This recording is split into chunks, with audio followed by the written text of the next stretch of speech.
So if you're thinking about making a move to the Lansing, Michigan area, more than likely you're going to use a mortgage. And in this episode, this very special episode of Lansing, Michigan Life, I'm going to be interviewing an expert in our area in Greater Lansing. We're going to be talking about the rates because everyone wants to know about the rates. We're going to be talking about stories of why you need to use a local lender. We're going to be talking about new construction if you're looking into new construction and how to be able to get that financed.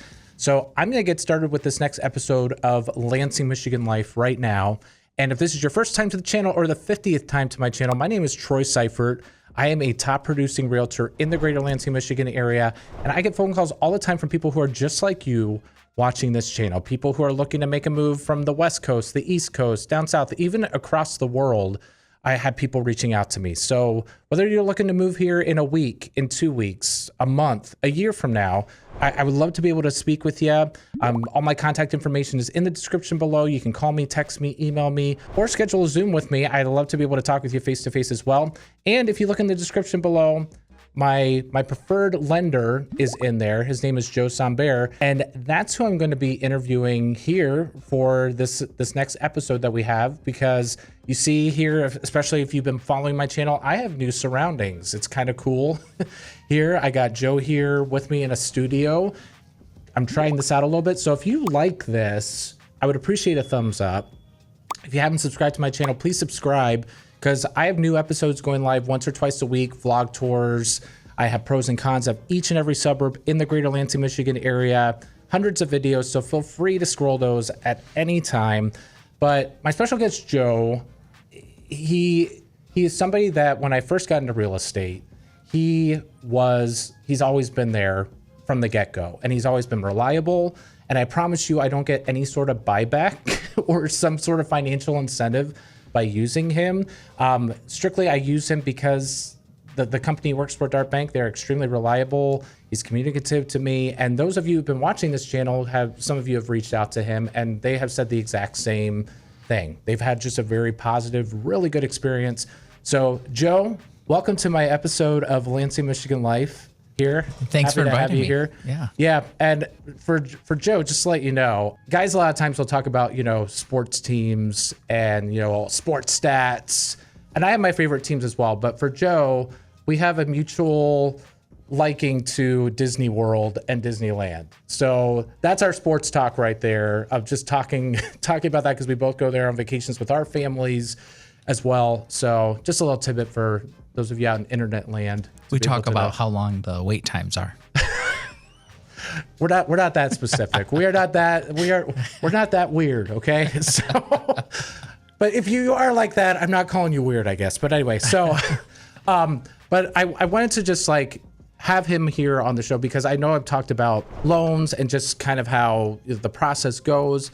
But having somebody who does it day in and day out is going to be extremely important for you to be able to hear it from the horse's mouth instead of just me. A couple things I wanted to get into with you, Joe, just for those of you out there watching, because I know that this is a big topic right now, has to do with the rates. Yes. It's actually been the last few years. Yes. It's been the rates. Are they going to go down? People had 3% interest rates back in 2020, 2021. Then they just started climbing, and everyone's waiting for the rates to drop. And then this year, we have a war that has come upon us, which people felt like, oh, the rates are going to drop. Well, that's kind of made it be a little bit more stable. Yes. As well. So a question I get from a lot of people with the rates, what affects the rates? Yeah. Because in the news, they say, oh, there's cuts here, cuts there. Kind of give us your take on what affects it. Well, first of all, the general real estate terminology, I think people have heard this, is date the rate, marry the home. I mean, it's kind of a funny little comment, but there is some truth in my thought and just perspective on rates. Is you should make a sound, good purchase decision based on the location, the purchase price, and listen to you, Troy, as your local realtor expert, making a decision is this the right home for my family? It is very challenging to try to make that decision on rates solely, because rates can vary so much on a daily basis. And are you going to hold up your life and making this big transformation in your life based on something we don't even know is going to happen? Yeah. Like you said, there could be a conflict, on February 27th, the Friday before the conflict started, rates were headed on a downward trajectory, and it looked to every person out there, economists, experts, so on, that rates are really going to be great this spring, this fall. Well, now that's adjusted a little bit. They're not much higher, but they're slightly different. So if you're making decisions based on that, that's a very tough thing to do.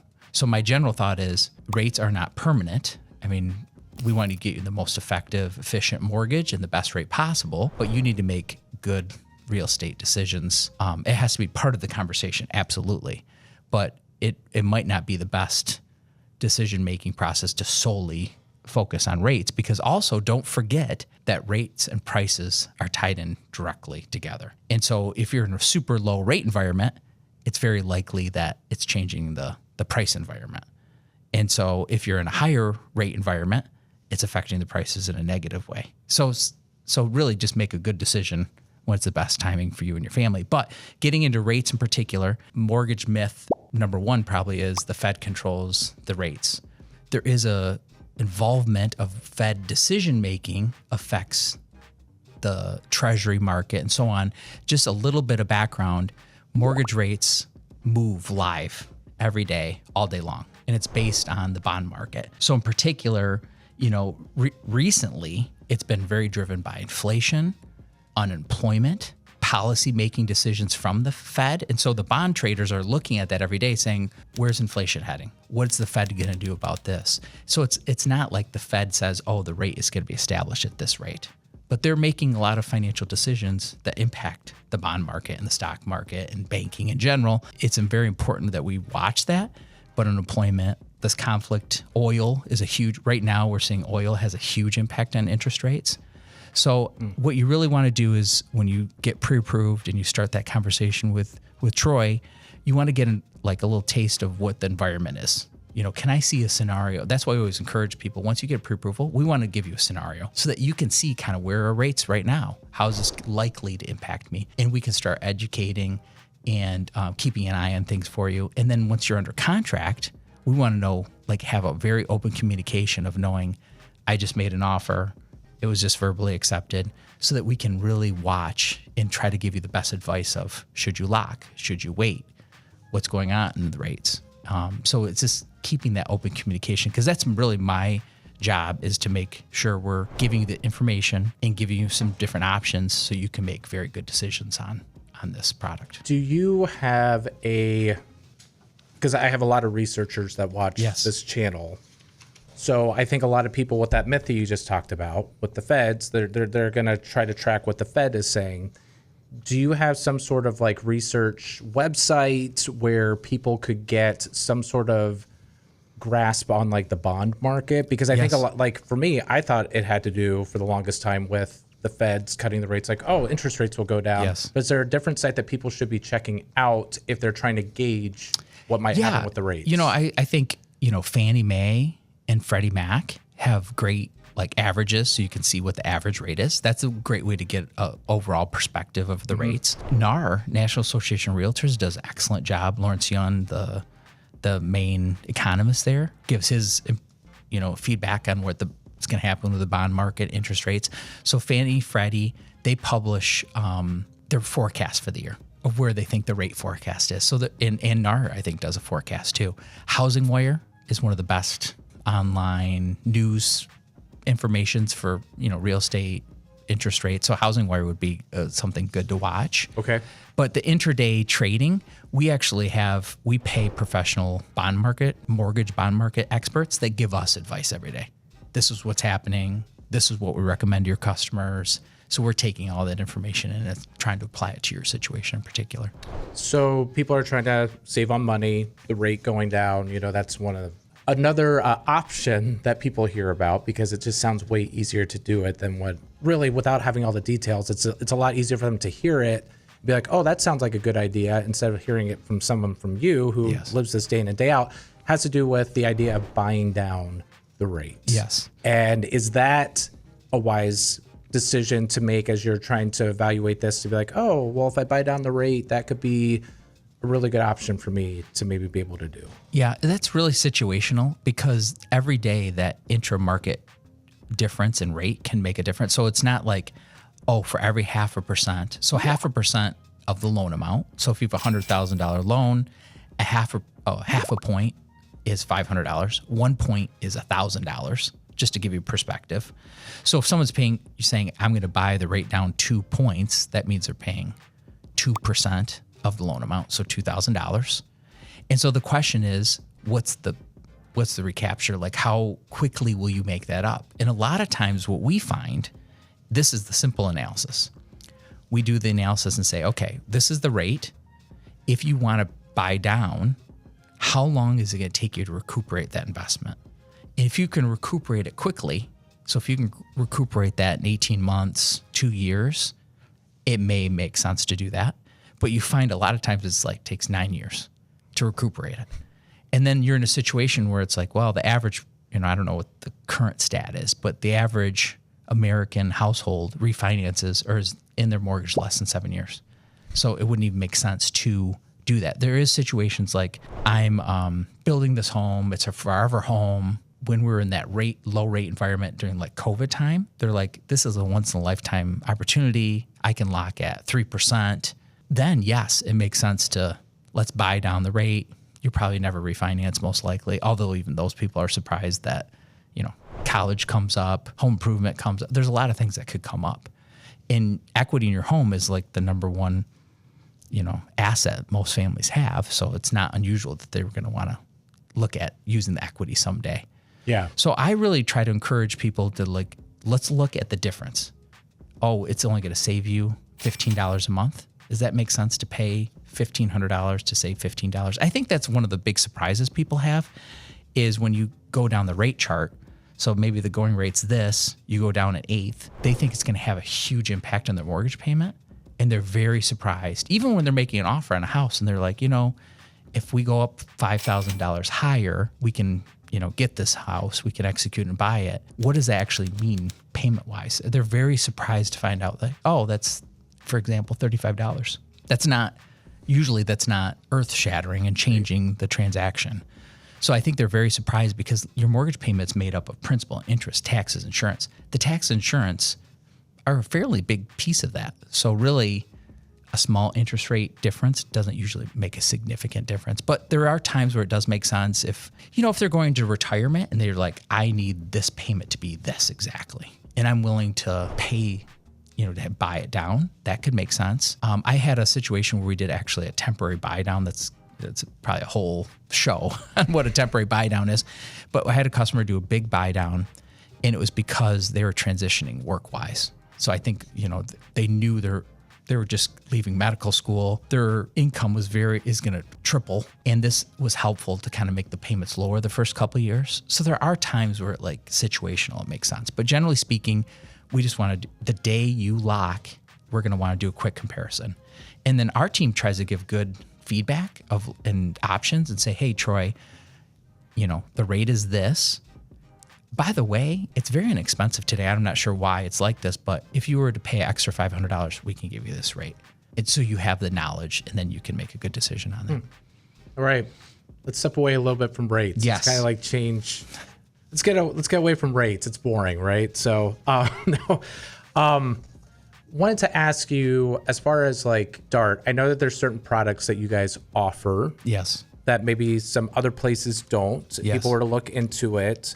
So wanted to give you some time to be able to kind of talk about some of the products you offer. And then I've spoken about MSHDA, which is the Michigan Yes. State Housing Development Authority. Yeah. There are some places that use MSHDA, some places that don't, and just kind of even your take on, your experience with MSHDA, as well through, because you could have some people watching this as well who that might be something that they might be like, hey, this is great. Or for some people, they might be like, might not be a good fit. Yeah. So first I'll talk about just general products. Yep. So our concept, we're a community bank that's highly mortgage centric, residential mortgage centric. So that's a big focus of our bank. And because of that, we don't make product decisions just based on profitability of those products. Like, for example, MSHDA might not be that type of product, but we try to, as much as we can, we try to have as many products available that we think will fit our customers' needs for affordability, for access to home ownership. We just, even if it's not maybe the best product for us necessarily, some of these products are short-term. Like for example, the bridge loan is you're accessing a lot. It's a very short-term loan. It's a line of credit that you can access to take equity from your home to purchase another home. So what we're trying to do is just make it accessible and have the consumer have as much access to home ownership as possible. That's our main, so when you step back, that's the approach we're going to give. So we're making decisions based on that. Not all lenders, I'm sure we'll talk about this later, but not all lenders do that. So that's a key thing. So if we have a grant product from Fannie Mae or Freddie Mac or one of our investors, or we have access to MSHDA, we're going to do everything we can to pass that along and bring it to you and say, your situation is such where you can access this grant or this product. And those things can change all the time. Grants in particular, they might have a pool of money that's available and then the next day it's not available. So that's a very fluid situation. MSHDA gives a lot of reliability in that space. So like some of these grants are come and go, where MSHDA they have a down payment assistance program that's stabilized and available. So not just on a short-term basis, like it's a reliable product. So my thought with MSHDA in particular is it's great. It's great that the state is involved in home ownership, trying to make it accessible. They've actually gone out of their way recently to make some very positive changes on they've increased the sales price limits. They've increased the income limit. So it's a more reliable, available product in the marketplace. And I think that's the first thing we look at. We meet with a customer and say, Troy, what's your goals? Low down payment's my goal. I don't have a lot of resources to do this, but we really want to buy a home. Well, that would be a good product because they do have a down payment assistance program that's very helpful. You have to contribute a little bit, but it allows you to contribute 1% into the transaction. And they have a $10,000 down payment assistance that can help you with closing costs, down payment, etc. Well, and so on follow up with that, yes. So I had somebody who watched this, who watches this channel, who looked into MSHDA, yes. and it could be, it might sound great in the beginning. I'm not trying to slam the MSHDA product, but they were like, oh, $10,000 in assistance. The big thing is they were looking to maybe, live here for a couple years. Yes. And then they heard oh, but when you sell your house, it's not like it's free money. It's not a grant. It's not a grant. It's like a second more, it's an interest-free. It's like almost like an interest-free loan. Right. It helps you make your payments, right? Get into the house, make your payment maybe a little bit less, but you're going to have to pay it back. That's right. When you sell it. Yes. And so for them, they're like, I don't necessarily know if I want to do that. Now I've heard for really hard financial situations, that loan can be forgiven, but there's certain circumstances where MSHDA would be okay, you don't have to pay it back. That's very unusual, I think. Correct. Yes, 100%. So I know too, because you talked about bridge, because I used you guys when I bought my house in DeWitt, because I had my house that I still had to sell. You do something as well that's known as a recast. Why don't you maybe explain part of that with a recast and how that works? So, and that's the other thing. We service most of our mortgages. Like MSHDA, we wouldn't because MSHDA has their own contracts for servicing, et cetera. VA, we don't, and FHA, we don't. Every other conventional mortgage, we service. So you'll be making payments to your local bank, whether it's you're in town or not. It doesn't really matter. We have a great online platform that you can make payments and has a lot of great calculators and so on. But recasting is a great option, especially with the bridge loan. So basically, you can tap into your equity, use some of that for the down payment of the new house, because as you know, the marketplace still isn't really keen on contingent offers. Right. If you're in a competitive situation, a lot of times that contingency will kind of take you out of the running. So this will allow you to close on the purchase, use that source of assets without having to drain investments, sell stock, get a loan from retirement, etc. It allows you to easily, seamlessly use that equity to purchase the next house.